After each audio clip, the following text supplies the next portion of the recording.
Muchos sistemas físicos diferentes son representados por ecuaciones diferenciales del segundo orden. En la electricidad hay una ley que define cómo funcionan los circuitos eléctricos.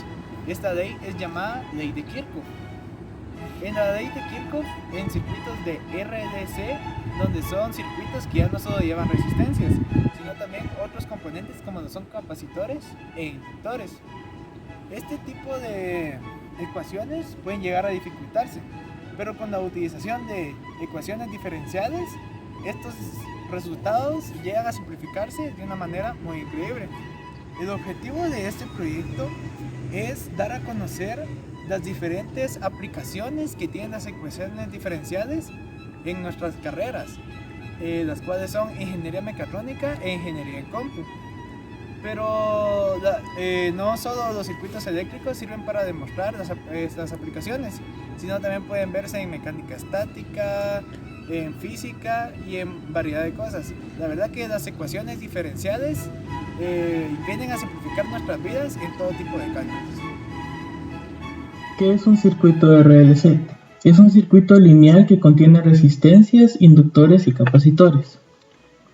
Sus componentes son las resistencias, las cuales se oponen al flujo de corriente eléctrica a través del conductor. Los inductores, que son componentes que se dedican a almacenar energía en forma de campo magnético. Y los capacitores, que son un dispositivo pasivo que almacena energía. Existen dos tipos de estos circuitos. El primero es circuito en serie, el cual es el cual en el que los dispositivos están conectados secuencialmente, uno a continuación del otro, como puede verse en la imagen. Luego está el circuito en paralelo. Este tipo de circuito es en donde la alimentación de los diferentes dispositivos es la misma para todos, al igual que la salida de sus terminales, como puede verse en la imagen. Algunos usos de estos circuitos son en automóviles, por ejemplo, en los circuitos de encendido y también en los disparadores de las bolsas de aire. También pueden encontrarse en detectores de humo, recibidores de radio, entre otros. Bueno, este es el reto que nos propusimos a resolver. Es un circuito RLC que consta de una fuente de voltaje de 150 voltios, dos resistencias, una de 300 y una de 200 ohmios, un inductor de 5 milihenrios y un capacitor de 20 nanofaradios. En el circuito vemos que para tiempos menores a 0 el interruptor está abierto y con esto encontramos nuestras condiciones iniciales, pero para el tiempo igual a 0 el interruptor se cierra, simplificándonos aún más el circuito, porque ahora el interruptor se comporta como un cable y la corriente siempre pasa por donde tenga menos resistencia. Y como sabemos que un cable siempre tiene una resistencia igual a 0, o eso asumimos, entonces ahora el circuito simplificado nos queda de la siguiente forma. Un circuito en paralelo en el cual si aplicamos los conceptos de Kirchhoff podemos llegar a la siguiente expresión: V partido R más 1 partido L por la integral de 0 a 1 de V dt d de tajo más la corriente inicial más C de V de T es igual a 0. El voltaje es igual a L de I de T, la cual podemos derivar y sustituir el voltaje por la equivalencia antes mencionada y llegamos a la siguiente expresión: C por la segunda derivada de V de T al cuadrado más 1 partido R de V de T más 1 partido L V es igual a 0. Dividiendo la ecuación dentro de C llegamos a la siguiente expresión, la cual es una ecuación diferencial de orden superior que la podemos escribir en términos de S para simplificar y poder realizar los cálculos. Asignamos una etiqueta a cada miembro de la ecuación. Decimos que alfa es igual a 1 partido 2RC y la velocidad angular inicial al cuadrado es igual a 1 dividido LC. El valor de C1 es igual a menos alfa más la raíz cuadrada de alfa al cuadrado menos la velocidad angular. Y el valor de C2 es de menos alfa menos la raíz cuadrada de alfa al cuadrado menos la velocidad angular. Ahora realizamos los cálculos con los valores del circuito Tenemos que el valor de alfa es de 125.000 S a la menos 1 y el valor de la velocidad angular es de 100.000 radianes por segundo. El valor de C1 es de menos 50.000 S a la a menos 1 y el valor de C2 es de menos 200.000 S a la menos 1. Puesto que alfa es mayor que 0, el circuito está sobreamortiguado, por lo que se espera una tensión en el capacitor de la siguiente forma. Voltaje en el capacitor en función del tiempo es igual a A1 E a la S1T más A2 E a la S2T. Gracias. Bueno, ahora sigue el modelo teórico. Para realizar el modelo teórico se necesitaban hacer varios cálculos. Uno de los primeros es encontrar las condiciones iniciales de la corriente y el voltaje antes de que el interruptor se cierre. Para eso lo que se hizo fue poner en cortocircuito el inductor y el capacitor en circuito abierto. De esta manera se simplificó de la forma del circuito de la imagen de abajo. Al tener este circuito se aplicó divisor de voltaje y de corriente, obteniendo así los resultados de la derecha. En la corriente menos 300 miliamperios y en el voltaje 60 voltios. Luego de eso se aclaró regresando al circuito que se obtiene al cerrar el interruptor. Como está en una configuración en paralelo, el voltaje de la resistencia del capacitor y del inductor son el mismo, entonces se sustituyó por un único nombre de variable que es voltaje por el tiempo. Luego de esto se hizo sumatoria de corrientes en el circuito, el cual se expresa de esta manera. Al tenerlo aquí, como se tiene una integral, lo que se hizo fue derivar ambos lados de la ecuación diferencial, obteniendo así, por último, esta ecuación, la de abajo, la cual es la ecuación diferencial que modela el problema. Se llega a una ecuación diferencial homogénea, entonces lo que se hace es reescribir con el operador diferencial, que es el primer paso. Luego de esto, se resuelve la ecuación homogénea en términos de m. Luego del operador diferencial a términos de m, como se tiene el valor de la capacitancia, la resistencia y la inductancia, entonces esos valores se sustituyen quedando esta ecuación. Al tener esta ecuación se buscan sus raíces, el cual se obtuvo M1 como menos 50.000 y M2 como menos 200.000. Al tener eso, ahora se ingresan los valores de las raíces en la función del voltaje con respecto al tiempo, que es la que se muestra en la primera línea. Entonces ahora lo que nos falta para ya tener la función del voltaje con respecto al tiempo es encontrar sus constantes, que sería A1 y A2. Entonces, como se tienen las condiciones iniciales, entonces se evalúa para el tiempo igual a 0 y así se encuentran los valores de A1 y A2.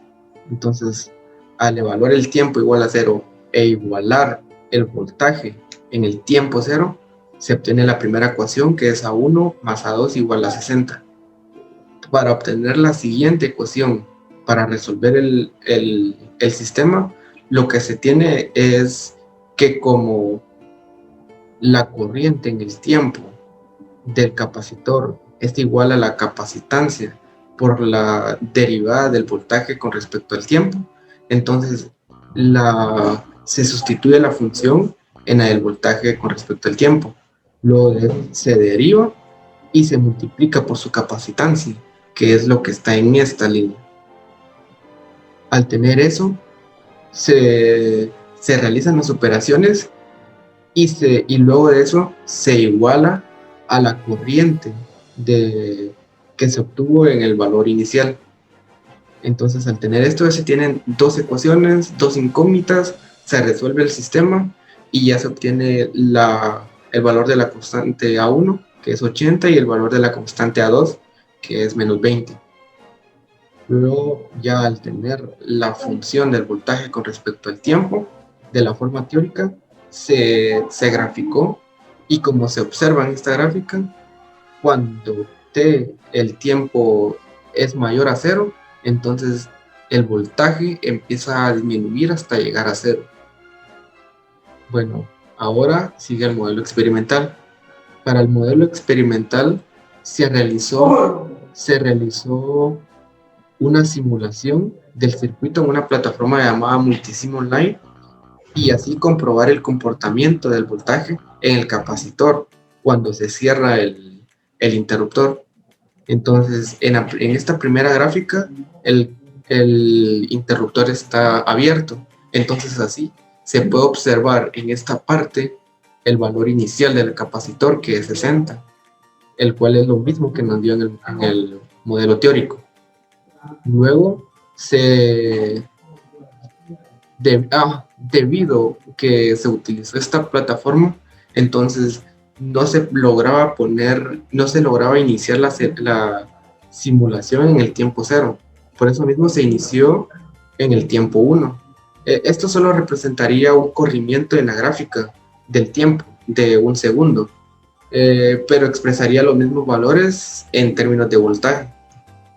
Entonces, luego de esto, se obtiene la gráfica del voltaje cuando el tiempo tiende al infinito, o sea, cuando se cierra el interruptor y ya queda simplificado el circuito.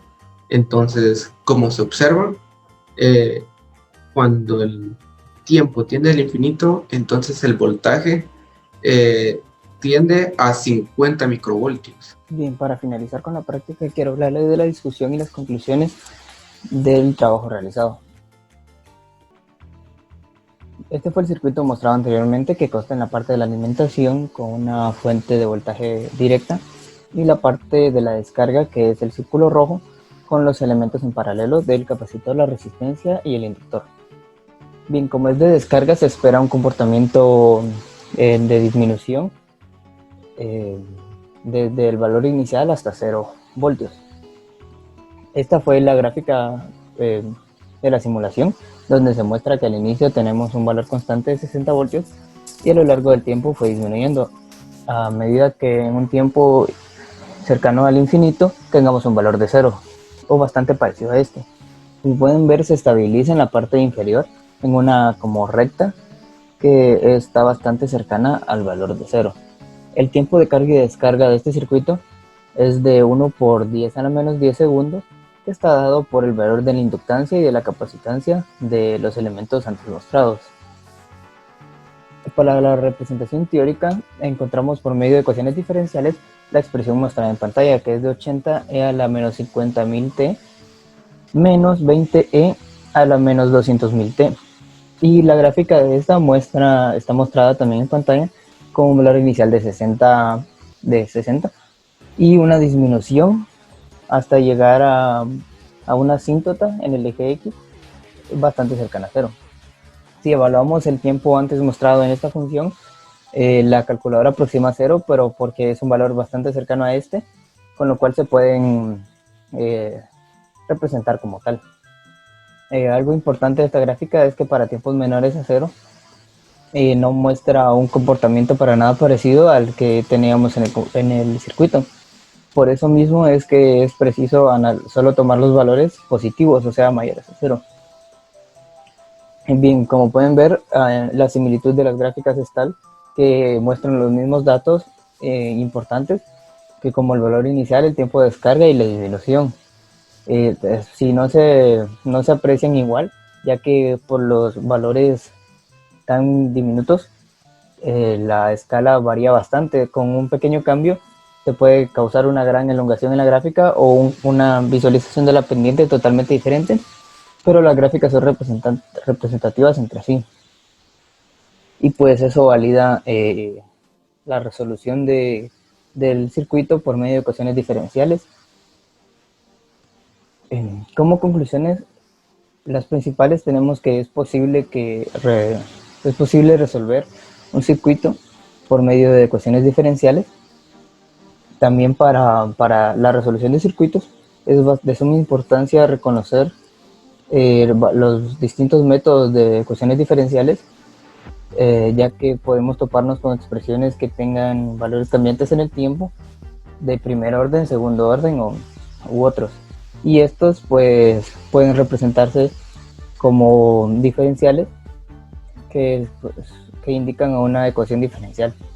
Y pues el resolverlo por varios métodos es importante, ya que pues, nos puede dar una directriz de cuál es el método más sencillo para calcular, ya que este mismo ejercicio lo calculamos por medio de Laplace y por medio del anulador diferencial, y vimos que la diferencia de procedimiento era bastante, entonces decidimos optar por el que conllevaba menor procedimiento.